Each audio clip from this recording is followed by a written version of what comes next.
you ready to go? You ready, Nick? Okay.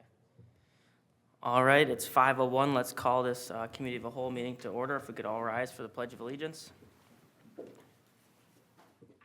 allegiance to the flag of the United States of America and to the republic for which it stands, one nation, under God, indivisible, with liberty and justice for all. Doing roll call, all voting members are present, other than Councilmember Heeman. Is there any public comment tonight? If there is, you're more than welcome to come forward to the microphone, state your name and address for the record.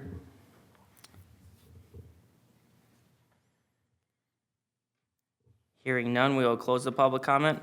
We will start with new business item E1, apartment proposal discussion with Chris Carroll. Good evening, Mayor and Council. We do not have Ms. Carroll here at this time. I would recommend that we skip that agenda item and go back to it when she's available and here present. All right. Does that sound good with you guys? Also, Mayor and Council, if I could, I'd like to add an agenda item between number 2 and 3 for having Mr. Josh Becker here, and that would be for discussion for the 2017 GMC utility truck, please. Thank you.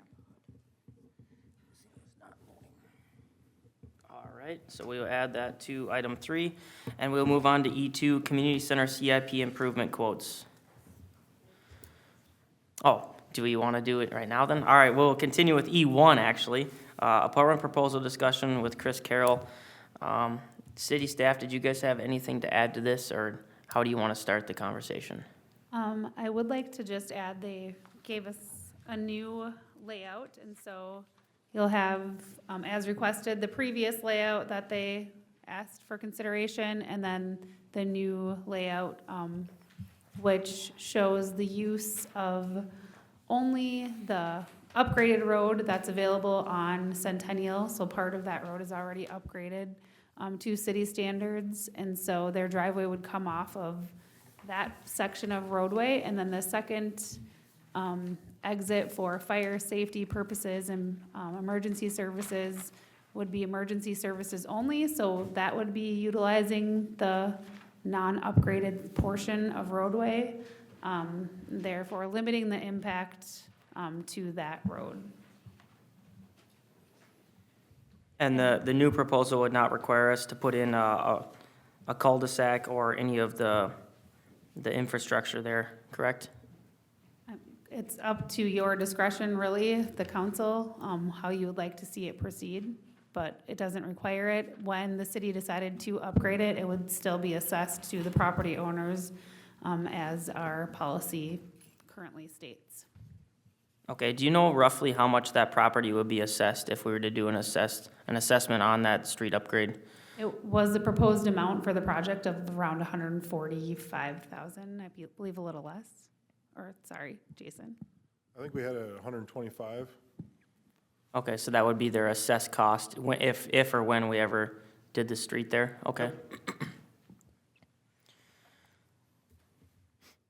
So I appreciate that they came up with an alternative plan that seems to make sense. I do have I guess a little concern about the extra emergency fire use and how we would regulate people from using that a lot. I don't know if, There are balusters that can be installed that are drive-over only.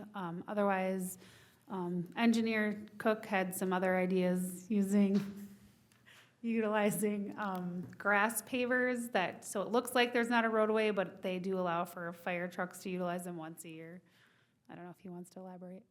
Yeah, there's just other media that can be used. So there's this geogrid type plastic that goes down that kind of has enough structure that a vehicle can drive on it, but you fill it in with topsoil and grass, so it just looks like lawn, but a fire truck would be able to drive on that the 1 or 2 times that it would be needed and not really rut or disturb the pavement. So that would absolutely make it not look like an alternative route. Otherwise, putting in delineators that are just literally made for a fire truck to knock over is a common thing to do as well. That would completely block off a regular vehicle from thinking that's a driveway, but then those would be sticking up and, kind of, I don't know, look a little obtrusive, I guess, but you know, there's a variety of different ways to make a fire entrance that doesn't have vehicles wanting to use it. Okay. And you guys had heard from the other property owners around there, and they seem to be fine with the project? I've heard from one property owner who lives at the end of that road, and he was welcome the project, it seemed. Okay. And I did just have a meeting with the superintendent of the school and the finance director, because one of my concerns was the traffic flow with their newly designed parking lot. They were kind of awash about it. They think it's good to obviously have kids in the district, and they don't think that it would be a huge detriment based on their new design. They think it works pretty well, and this design that we have proposed here wouldn't really affect them a whole heck of a lot, so. I don't know if you guys had any input or any other questions, or if you want to hear from the developer. I would say the developer is here to speak, if you'd like to hear from them. Come on forward and state your name and address for the record, and if you want anything to add, or if you have any other ideas. Yep.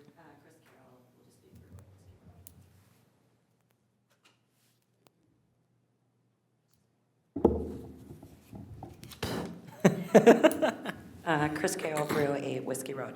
So we think it'll be a nice project. It fits in the corner perfectly. It's not going to overcrowd, and it's actually kind of nice. It's back there where it's not going to create a bunch of conflict on the road or anything like that. So we're hoping that this is a direction we could hopefully start in the fall. So we're looking at your guys' feedback. Do you have any questions for us?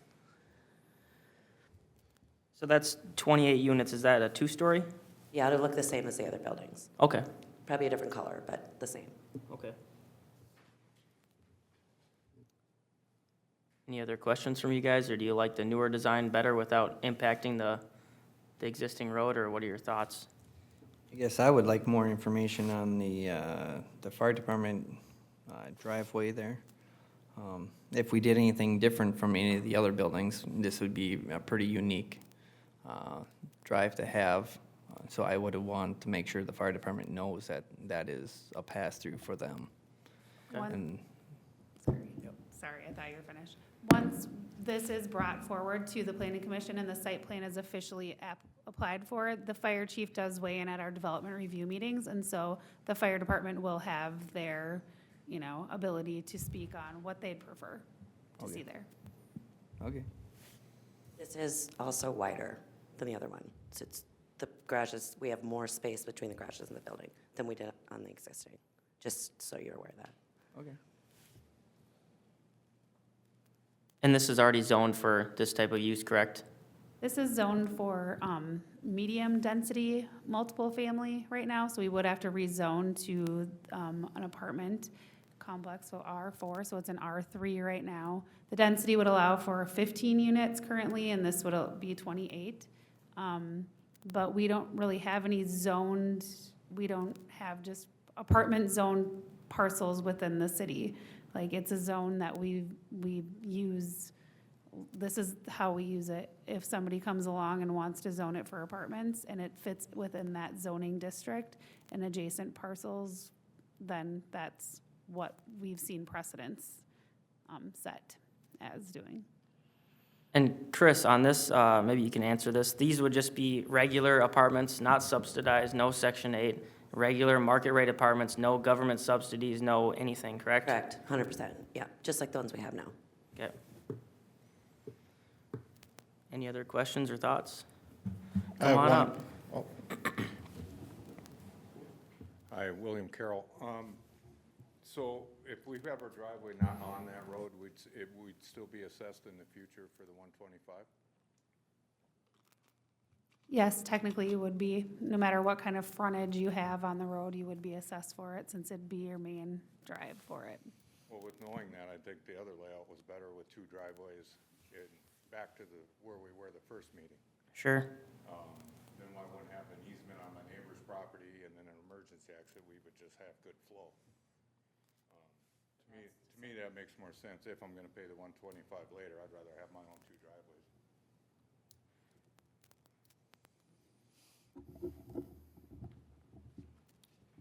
Nick, did you have a question you had said? Yeah, I have a question for Jason. At what point in Centennial is it no longer mean the standard? Is it right at the point where the driveway is, or how far down? Yep, yeah, actually, it's the south side of that existing school driveway there is like a valley gutter that crosses the south end of kind of what's the fully constructed with curb road section that's maintained in current standards. And the moment you go south of that line, it's uncurbed and, you know, in a failed state of a thinner section. Okay, thank you. Now, just to reference back to that topic of, that assessment topic, just to be sure that we're all on the same page, that if they went with this layout where they're not using that segment of road, that's where that project can be delayed until the city chose to do it. Correct. Whereas if you guys connected and had your traffic on it with your layout, then it would need to get done now. And that was the piece that was getting talked about last time on not going the assessment route. And so just want to make sure everybody's on the same page.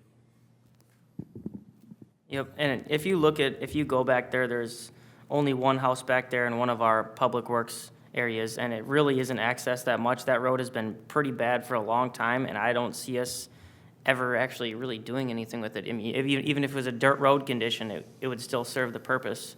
I mean, nobody wants to be assessed for it, so really, unless the property owners there would be asking for it, I don't think you're really gonna have it for a long time anyways, that you'd have to have an assessment on it.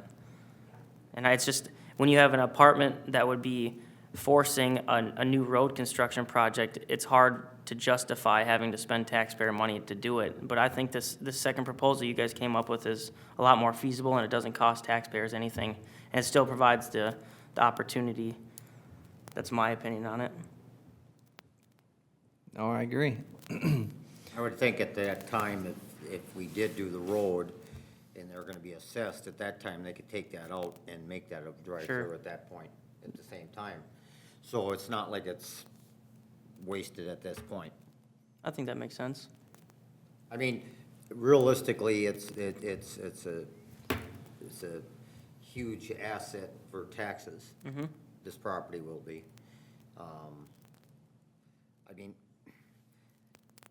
nobody wants to see more and more and more apartments, but that's, I hate to say it, that's kind of a trend of a lot of things. I mean, personally, if I'm gonna pay $2,000 a month for an apartment, I'm gonna pay $2,000 a month and have my own house. So that's just me. You know, there's my daughter, for example, she pays $1,800 a month for an apartment. She doesn't want a house. Yeah, it definitely fills a need. There is a need for it, and I think it's great as long as it's not costing taxpayers money. We're one of those councils, we're trying to be fiscally conservative and, you know, bring growth at a market rate that's natural, and I think you guys provided an opportunity for that, so. Josie? If I could just ask a question, just so I'm clear. If the city council is okay with that road not being upgraded and not assessed to the property owner until at the time, maybe that could be far out in the future, what is the difference then, and could they go back to that original plan and not upgrade the road so their parking lot came off that and the apartment set back farther? Go back to that original picture but not upgrade the road? Is that a possibility for them? I would say it's gonna put a lot more on that road. And Right. It's gonna end up being done sooner than later. But the difference between the two images is that the driveway down back to the parking lot is just longer, correct? I don't know if that would actually change that volume on that road. But if we design it with the fire-only access on the south side there, then that means all cars will be entering and leaving out of the one entrance, so there won't be any wear and tear on the subpar road, which is south of their north entrance. If they're all coming in the one entrance and the other is just for fire or emergency purposes, because it has to be there, then it won't be degrading that subpar road any further than it is. Right, I think the main key there is we're not adding traffic to the bad road if Correct. they go with this option, so then the bad road doesn't need to get fixed. If they're gonna drive on it with, you know, an unknown portion of their, you know, users, then that road would need to be ready to handle that actual traffic that's beyond just our people going to our lift station and the resident. The thing I was just noticing maybe as well is their north entrance in the original layout pretty much did line up, so maybe I'm missing how much of a shift happened, but that original layout and just more or less changing that south entrance to be fire access only, however we restrict it, would essentially still only access off the north, existing curbed section. So I don't know if you needed to make as major of a change. That's what I'm looking at is, Yeah. couldn't you, even if it Looks like you was did. just an emergency vehicle use only on that south enter exit, if it was posted and signaged on there, whether we do something, they did something creative for it to be maybe not as obvious, and the traffic volume was still coming out of North One, couldn't they leave the parking lot towards the road? If that was their desire? Yeah, I mean, I think so. As long as it was signed I think adequately you're- to push that traffic on the north side. You're still in the rough planning phases, correct? Like all this stuff could change. I think the main takeaway is here that I don't think that the city should upgrade a road based on this apartment development. You know what, but you have a solution here where it might work, where we don't have to, if that makes sense. Can Yeah, and the we, key takeaway is to push the traffic to the north side. Correct, correct. Regardless of the orientation of the parking lot, is what, right? can we add up all the cost of redoing that whole road, and then how much the city would be on the hook, and then the apartment project would be on the hook? Yep. I It was mean, in the last meeting. I think it was like 125,000 difference each, roughly. It's like 125 for them, 125 for us, something. Yeah, maybe it was more like, maybe 125 for them, I think it might have been more like 160-ish for Okay. the rest of it. And that was that topic of, we could either choose to make that all accessible to the other adjacent frontages and just do it as an assessed project, but we were discussing the concept of only assessing them per policy and then managing the rest of it, and that's where that city cost side of the topic was brought up. I get that, but there was some costs that we weren't sure of from getting easements. Right. So the yep. cost of doing the easements and everything, and then how much would we bring in taxes each year? So, they pay their share, we have our share, and then how much tax revenue would we have to generate for so many years, like return on investment type of thing? Sure, right. So, in that number, like, our estimate of 280 grand or whatever total included a 25 grand or something easement acquisition. Just ballpark placeholder guess. All of them are guesses because it's not a contractor bidding it. But, that's kind of how we were coming up with the approximate number for their, share if we were to go that route. On the recovering that 160-ish grand, I guess that'd be a tax basis, question, but 3.5 years? Yeah, I know overall, on their newest, the first building that will come online this year, they'll be paying roughly $50,000 a year in taxes as a whole. And so it is a large, tax base. Can't do much better than an apartment building for increasing your tax base in one property. So just to keep that into consideration, plus the fees that we would get for park dedication, trunk fees, and then Sack and Whack, it's about $284,000, one building costs and just fees to the city, Okay, so. But we could also see all of those same numbers if we just only had them with the north entry instead of the north and the south, and not have to upgrade the road, potentially, And I think when we cross that bridge, when that time comes. right? I mean, if it isn't being used, there's no reason to spend the money on it. I mean, but if it is a heavy traveled road, we have to take care of that.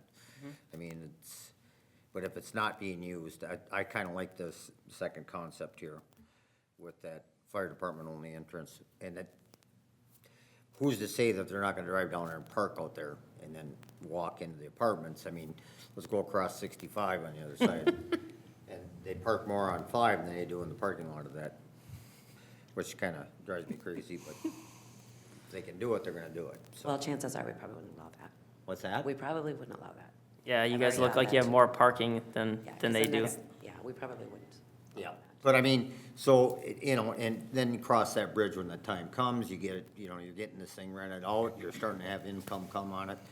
I mean, let's face it, you're spending a lot of money to build this thing, and it's, you're not gonna get your money in the first year. So if it's 5 years down the road, 10 years down the road, it's an easier pill to swallow than it is right up front. And, you know, we had some reservations, or I guess I had some reservations because of the vicinity of the school and their parking lot, and that was addressed today, as well as the other property owner, I didn't think he'd be in favor of, but he's all for it. So, in my eyes, The there's school two. is- The school is gonna know better what they're gonna Yeah. allow there. I just, that was always my first come to thought, Mm-hmm. is it's a cluster to get in and out around schools in the, you know, in the mornings and the afternoons. Yep. So it's, I guess I like concept D, you know, I would, you know, bring it back to council, but I would say I would agree along with concept D. And then, like I said, at that time, if that road gets upgraded and they get assessed it, they can always take that out and make that a drive-through at that point.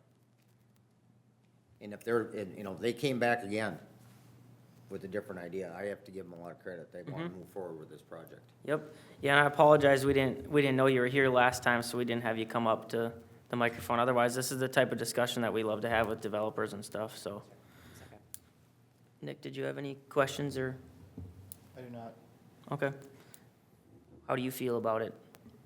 No, I mean, I agree with all the same stuff. Like, if the road's not being used, then it doesn't make sense to do it unless it's necessary, and if there's a way to make it happen without that, then it seems like the right approach.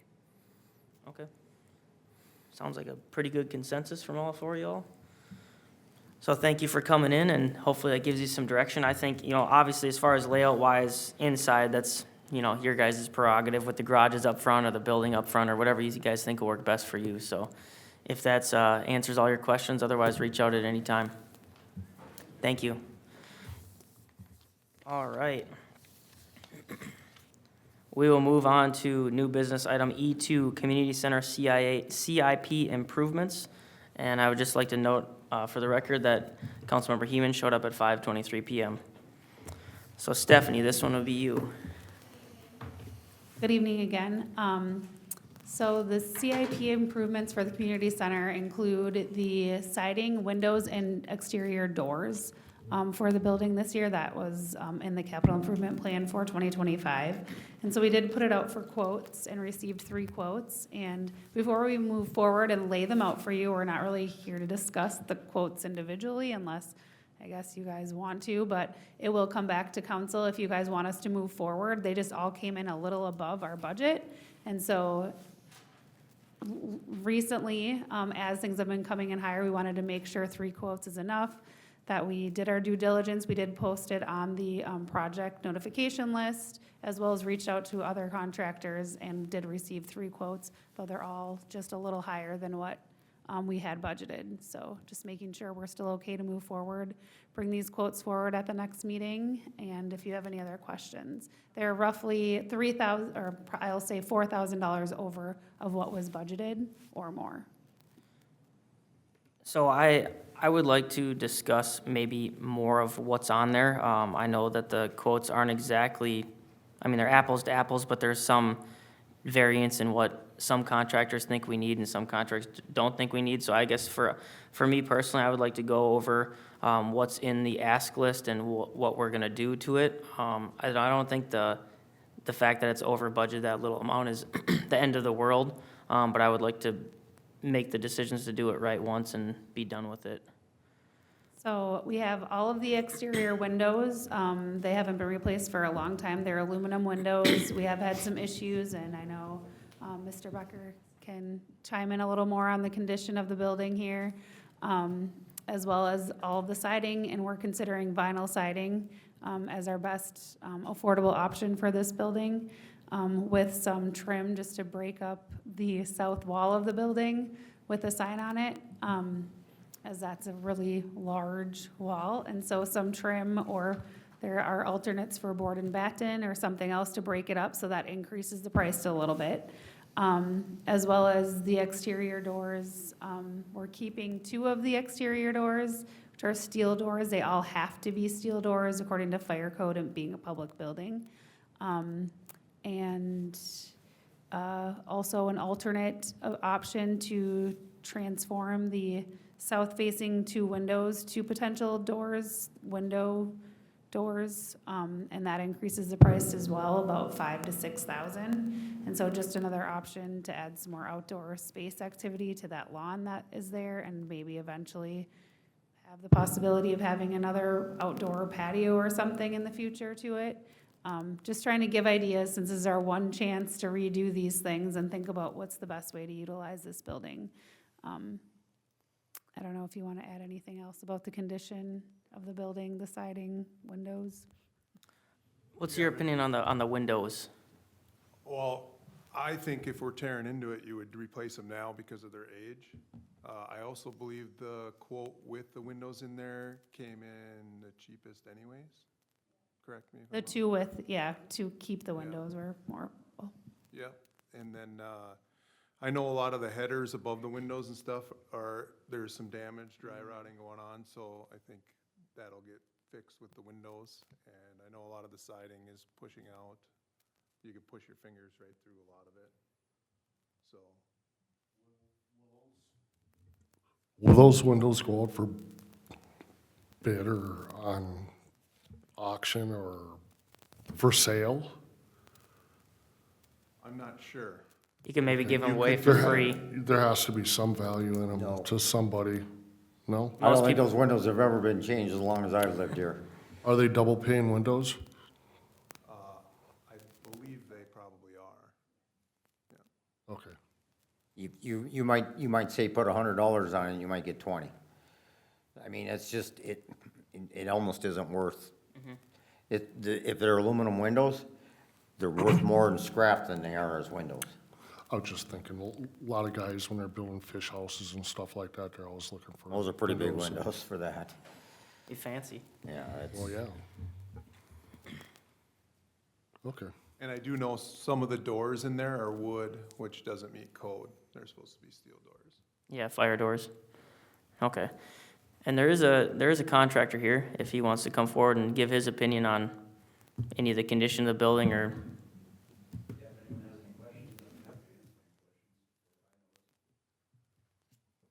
Do you guys want to, I mean, look at what we're actually proposing? I wasn't aware that we were planning to do until I really looked at it a couple weeks ago, planning to maybe replace the windows with doors. I didn't even think about that. You know, and there's a lot of different ways we could go with it. There's also a proposal for a windowed door where the current patio door is. I don't know if that's something that we would all want, or I guess I'm not really sure how you guys feel, or if you had a chance to look at all the specifics of it. So the patio door right now, it has no window? So there's, yes, so the patio door it goes past the women's bathroom is a door. It doesn't have a window on it, so a lot of people don't realize the patio's even out there for use. And so we thought if we could add a window to that door, then maybe people would know it's there. It also doesn't have a handle on it right now to the exterior to get back inside. And so that limits use of it as well. But It's before the hallway though, right? It's at the back of the building? it's in the hallway. If you It go is? to the women's Okay. bathroom, you just go straight. And so it does, if there was a window, you'd be able to see it when you're sitting in the larger area. Sure. So hopefully more welcoming to people to go out there. It is a nice place to sit. I've sat out there before years ago, and it's a nice place. If it was within the interior of the building, I didn't recall, it'd be a great idea to have a window on it for more lighting, because it's dark over in that corner. I may be option, instead of taking 2 of those windows out, putting one On the left side, I think. door to come out on the south side rather than 2, that saving cost, and it still is functional for that purpose. I mean, that would, obviously, everything you do and anything you change from the original quote is gonna cost money. So, that would be my only thing is, and say, yeah, I think it's a good idea, but maybe scale back 1. Sure.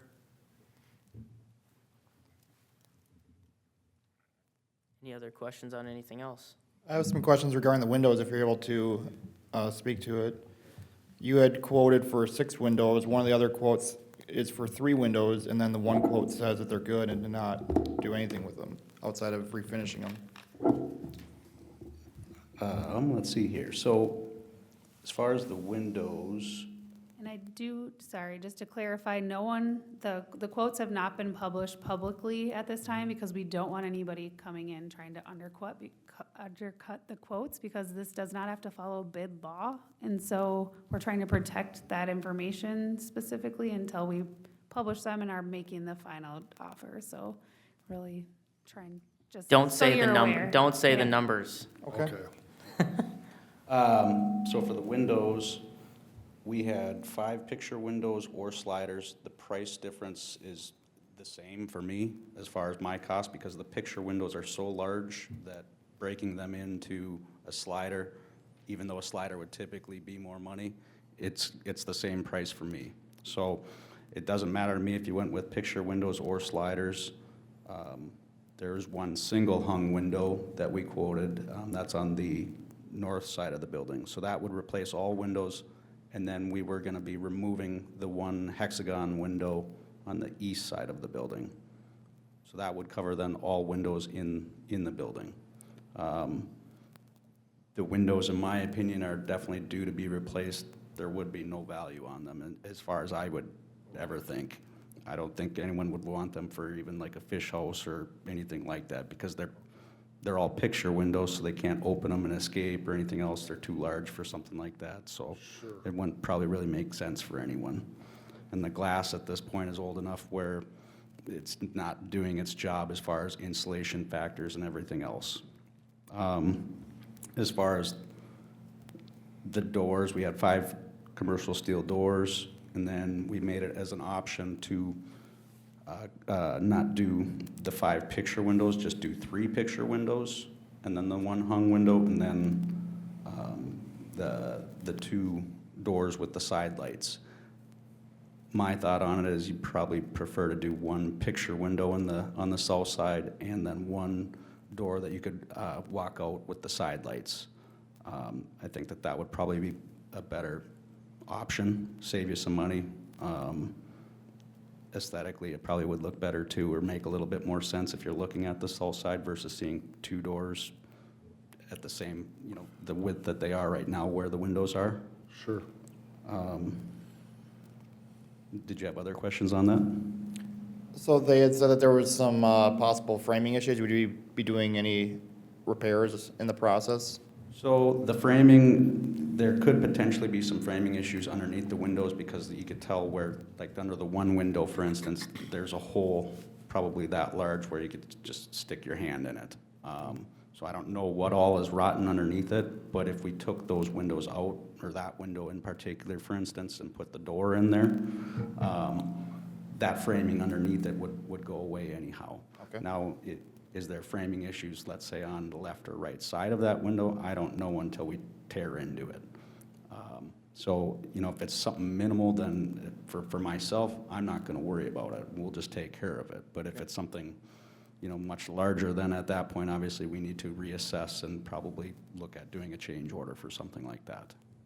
But it's an unknown until we literally dig into it. How do the Thermotex compare to the Anderson 100s? If it were my house, I would do Anderson 100. Yeah. Hands down. Thermatec makes a nice window. I don't have a problem with Thermatec, but it's still a straight up vinyl window. A vinyl window versus like Anderson's Fibrex. Fibrex is, it's fiberglass and wood and resins. So it doesn't expand and contract as much. It insulates a lot better. It's a much better window all the way around. But the Thermatec is a very budget-friendly, good window. It's also much better than, like, let's say, just a standard builder-grade window that you're gonna go to Home Depot or Menards and get. Is that 10-year or longer? What's that? The Thermotex, are those 10-year or longer? For the warranty? Yeah. I believe it's longer. I would have to look into their warranty stuff. Okay. So Anderson does come with a lifetime warranty. Yep. Thank you. Yes. And as far as siding and anything else on the proposal, did you have any ideas that are things that you think the city should do differently based on what you've seen actually after looking at it, or? So vinyl siding, the nice thing with vinyl siding, and I was talking with Stephanie when we toured the center, the vinyl siding to me was probably a good idea because obviously kids are there playing, stuff like that. If you break a panel, for instance, it's very easy for me to come in and just replace one panel. You know, especially if you guys got extra siding where you had somewhere where you could store it, for instance, where you could keep just some spare stuff in case, you know, because if the siding goes discontinued, well, then it's hard to find a match. And it's not just on color because it's their projection and the size and the wood grain and everything else to it. So it'd be good to have some extras for stuff like that in that event. My personal opinion is I would never put .042 thickness siding, vinyl siding on anything, just because the price difference to move to the .044 is well worth the added expense. For that whole building, it's minimal. My price from the suppliers is so minimal at that point even too, that we don't even really offer it unless we have to. It just doesn't make sense. Now, .042 to .044 doesn't seem like that much, but the extra rigidity that vinyl siding gets to hold up to, let's say, kids playing, throwing balls, hail, you name it, is a lot better. So there are other options that are more, obviously, but it starts to not make sense at that point. One thing that I did notice is when you guys had the roof redone, it does not meet code. There's no venting on the main portion of the building for intake vents. So by doing the soffit and fascia, we would have to remove the wood soffit or at a minimum cut in a strip of venting along the whole soffit and then put in the aluminum soffit. That way you get your proper intake. But right now, there's no intake, so it doesn't even meet code. So what that's going to do is, technically, if you were to have an issue with your shingles right now with them either thermal cracking or boiling, creating blisters, anything like that, and you called the shingle manufacturer out to take a look at it, their rep is going to deny any warranty claim right now because you don't have proper venting. So what that is going to do is it's going to really decrease the life expectancy of your shingles first off and create issues with them that's not going to be warranted. So that should be taken care of regardless. With your bid, was that included, or is that something that you won't know until you get into it, as far as if it has runs of? The soffit intake venting would be included as far as my bid goes, because, you know, if we're gonna put on that aluminum soffit, we just take care of that as we do it. So you'd have proper intake venting. Now, the exhaust venting, there could potentially be an issue with that because I noticed that they have they're called 750 vents. They have 750 vents on each side of the ridge. So what that does is as the wind flows across, your one side basically acts as an intake and the other side acts as an exhaust. So instead of sucking air in from your actual intake at the bottom of your eaves to get that heat out through your ridge, it's just circling in there up at the top and it's not actually doing its proper job. I don't know that for sure unless I get in the attic and see if it's separate attic spaces. If it's separate attic spaces, then it would probably be adequate. But if it's not separated, then really plugs should be added on the one side and new shingles put over those plugs and then add additional vents on the opposite side of that ridge. I did not have that in my quote because I've not been in the attic space to know for sure one way or the other. Sure. And then as far as Stephanie had mentioned, like a trim to break up that one side, or what was the term? Siding, she was gonna break up the siding on the south side. Yeah, so. Board and batten. Yep, so in my bid, we did a portion where the upper portion of the south gable wall would be board and batten. Break it up with like a 4 or a 6 inch wide piece of LP as a freeze board. We could do that whatever color, and then up above that, you could choose a different color for your board and batten. Aesthetically is very nice. It definitely breaks things up and makes it a lot more aesthetically pleasing. And it was really a pretty minimal cost difference to do that. Any other questions about the building or what we think it needs, guys? No, I would like to see an extra box of siding be bought for this project so we can put it aside. I was thinking it before you even said it, so we can replace it in the future. I had a friend of mine have a problem like that where he couldn't match up Yeah. his. How does sun fade work on that? If you have a new box and you got stuff that's sitting in the sun? So it's always going to fade. This exterior portfolio, like the Market Square that I recommend, it is a great product. They have, I believe all the manufacturers at this point have to adhere to a fade factor. And if they fade more than what they're supposed to in that given time, then they have to warranty it. Now, that's obviously going to come down to them testing it and everything else, but it will fade either way over time. If you have a break and you put a new piece on and it's 10 years down the road, you're gonna notice it, but it's not gonna be near as bad as, if it's a different brand or, for sure if it's a different brand or they've adjusted the color. I mean, I put siding on a house last year and it was beautiful and they discontinued that color this year. And I was shocked. So we don't ever know what colors they're going to discontinue or keep on going. So I think that it's always smart to at least have some pieces of leftover siding. Another thing that we could do to kind of break things up color-wise or, where it's just not so plain and boring is we could do different colored outside corner posts, something like that. There's no cost difference.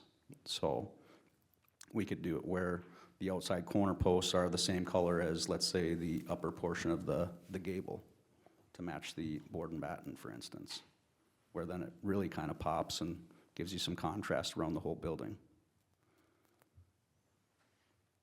Anything else? Well, I'd like the idea if we do the windows to definitely have them sliding windows. Be able to get some airflow in there if we need it. Yeah, I Because think- otherwise that building really doesn't have access to it. That's another exit point too, if need be. Right. True.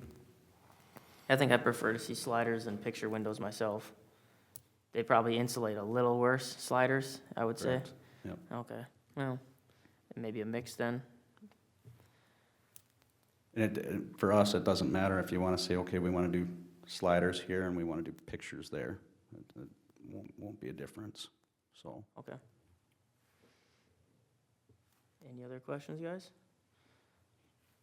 All right, well, thank you for giving us some info there. Thank I you. appreciate it. Thanks for putting in a bid on that. So how would you guys like to proceed, city staff or us?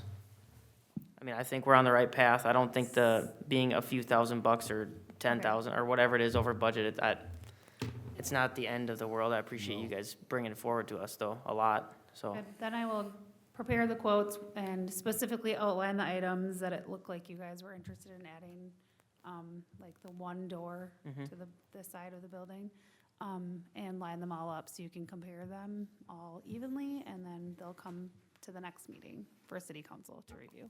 Perfect, sounds good. Thank you for all the work on that. Now we will move to item E3, the 2017 GMC utility truck. Mr. Becker.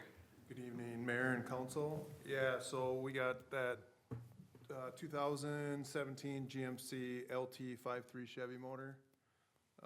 It started to knock, so we tore it down, took the head off. It's a well-known common that the lifter turns and then it takes out the cam. We were hoping we caught it in time and it turned and didn't wreck the cam, but it took the camshaft out and did some damage on the block as well. Or the lifter guide, whatever you want to call it. So there's options here. I just want to know what your guys' opinion is and where you want to move forward. I think you could put a new cam and stuff in there. I think it'd be around $5,000 to $6,000 and hope it doesn't happen again.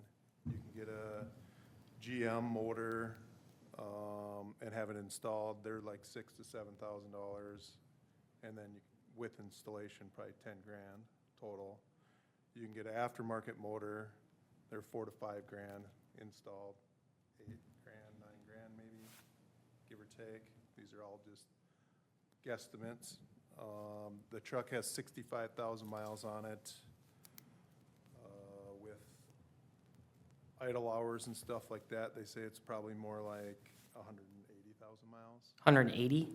That's what the one mechanic had told me. Do you know what the hours are on it? I don't remember. Okay. The mechanic gave me this information on that. It's one of those trucks that does a lot of short trips. It's also the only truck we have with that motor in it. The other 6.0s and stuff are going strong, so. Those are options, or do we just move on and upgrade to a new truck? What year is the truck? 17. 2017. So it's a 2017, it's up for CIP, actually has out quite a ways, which was 2032 in the CIP. This is 100% funded by water and sewer enterprise funds. We question if maybe that year should be revised. That's a long time, being probably our vehicle that does the most idling, given what that does, and that vehicle is always running. And if we have somebody come in after hours for any kind of utility emergency, that truck is being used. So that should also maybe be taken into consideration as we look at numbers that we include in our capital improvement plan going forward. I personally like to see us put a motor in it. And I do maybe redo too. the transmission, because then it's got 0 miles on it.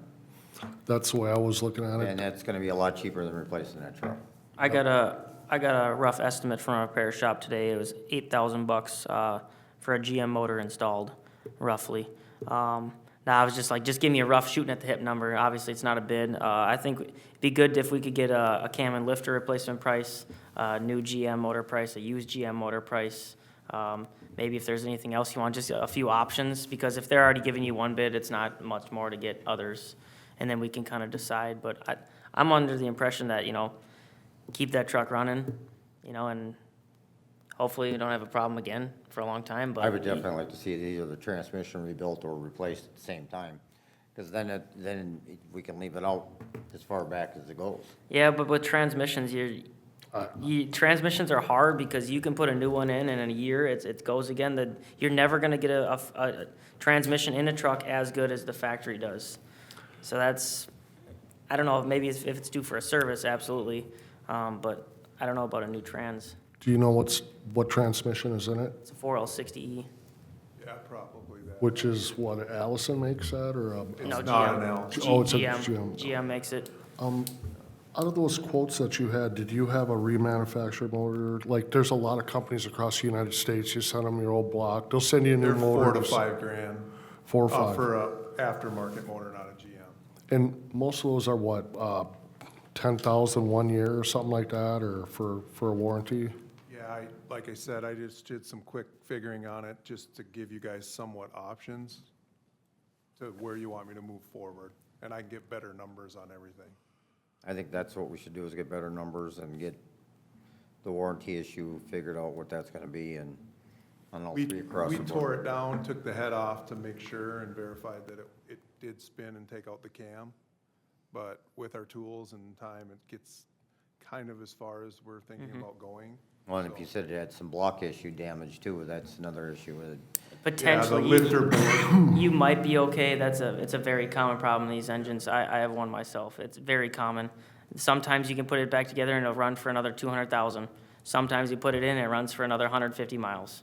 So, I mean, a cam and lifters that's the cheapest option, obviously, but you have I'd say a 80% chance it's okay, 20% it's not. So that's just the risk you take. But I saw the pictures and it's beat.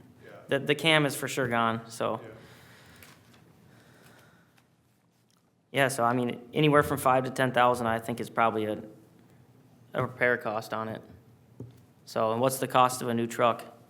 26 or something? What was our last truck, was somewhere in there?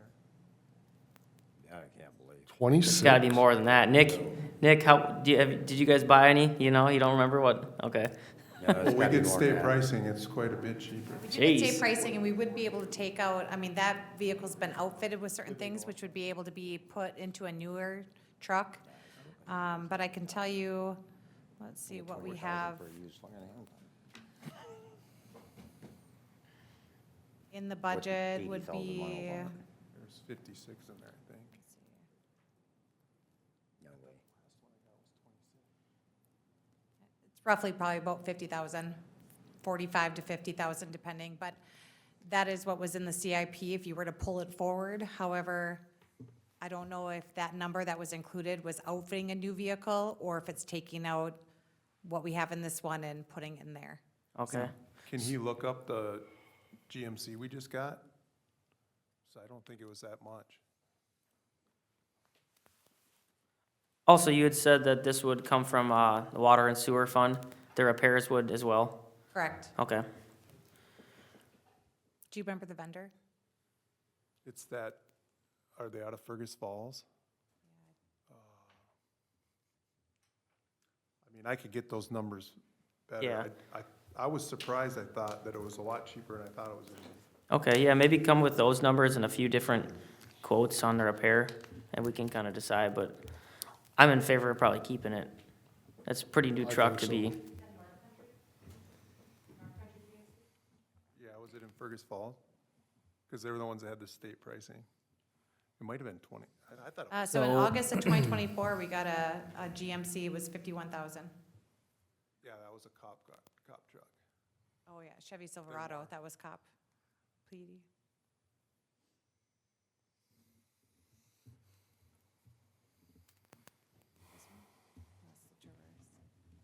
So, not 100%. But what we'll do, council, then is we'll get more solid numbers, and we'll bring them forward to the next city council meeting, so we can start moving forward, because being down a vehicle, Yeah, I'd like it to, will be challenging. Can they use like to get the, going on the road. do you guys use the Colorado here at City Hall a lot? We do use quite a bit of it for parks, but also for planning for MS4 inspections. Okay. The challenge will be that that truck is outfitted with all the things for utility, so the wrenches, the turns, the gate valves, all those kind of things. So it would not be easy to put in and out, in You and won't out. get all that shit, that box is It won't so fit in the short. Colorado, right? And you have to put a rack on it, and you're gonna spend more money. Sure. Okay. So can we get some repair costs, but also what it would be to replace that? Yes, Okay. yep. And then the rest of the current truck, it doesn't have like rust issues or anything failing It's on? starting to get some rust on the fenders and stuff like that now, yeah. Well, like the frame and stuff is all, I don't think the frame is super rusty or anything on it. That's at The 27, body, yeah. 2017, it's got that clay coating on it, correct? Or did they start that in 18? Like it's a black clay, if you touch it, it sticks to your fingers? I don't think this one has that on it. Okay, But you can buy a used box for $2,000. right, That's like brand new. sure. Okay, well, that sounds good. Come back with some bids and we'll get you squared away. Thank you. All right, should we start the budget discussion, or maybe we should start on E4, the Main Street and Credit Union Drive? I think that'll be a quick discussion. So I had brought this forward. There's a couple residents that live over there that I talked to, and they're concerned about speeders on, basically between Credit Union Drive and Highway 65. People are like excited to get the highway and they just speed through there. One of the owners would like to see a stop sign put there so that the east-westbound traffic on Main Street there would have to stop both directions at Minco or Credit Union Drive. But I don't know if that's feasible. I would like to just ask to authorize to put the speed sign out there to get some speed data to see if people actually are speeding, have it in non-transmit mode, and then come back with some data in a month or two and see where we're at, and if there's really bad speeding, then maybe we put a stop sign there. If there isn't bad speeding, then maybe we don't. I don't know if that was an idea you guys would be down for, or, I like that. That's a good start. and I know speed seems to be the number one issue that's complained about, or one of the issues, I guess. So just interesting we'll be interested to see the data, I think. I like that idea. That sound okay, Travis? Is it working? I know we've had quite a few issues with that thing. Let's just say it has worked. Will it? I'll let you know. And if we have it in non-transmit mode, so they just won't even realize it's I don't taken. know if you caught it when we had it down on South Passage. You can see it, but it doesn't say your speed. Yep. Sure. It doesn't flash anything. Does it have a blue light, a blue LED on the center of it? Some of them do. it does. It does. I don't know it's on when it's in covert mode. Okay, yeah, because if not, maybe cover it with a piece of electrical tape or something so you can't see the light. Pretty sure it's a covert mode, so. Okay, When I've seen it on, it's not displaying speed, it does still have the blue light showing that it's indicating something. I Over there, I think it did When it's too. been on whiskey, the blue light has still been on. maybe. Cover it with a piece of electrical tape or something, maybe, if you can. Yeah, I'll have to see where that light is compared to the actual radar head. and- Oh, sure, okay, Possibly. We'll look. okay. Well, sounds good. I think that would be good to get some speed information there. I know you did have it out there maybe a year or two ago. Do you have that data from that far ago from Main Street, or can you get that and not even have to put it back out, or do you want to just put it out again just to see? No, we'll put it back out and possibly. Okay. I don't, it'd be interesting to know because since we sent it back so many times, it does store quite a bit of data. We've never erased data off it, so I think, so I can check, but then again, it'd be difficult to figure out which one was the Main Street because it's not geolocated. Oh, sure. I would just like to see new data. Yeah. Okay. We'll put new data out there. That sounds good. You guys all okay with that? Yep. Alrighty, sounds good. Well, we will come back to, I guess, definitely E3, new business. I'll take a motion to recess and continue that after the planning commission. Motion to recess? Second. Motion to recess by Councilmember Peterson, second by Councilmember Heeman. All in favor, say aye. Aye. Any opposed? Motion carries 5-0. We are recessed, and we'll pick up planning commission in 3 minutes.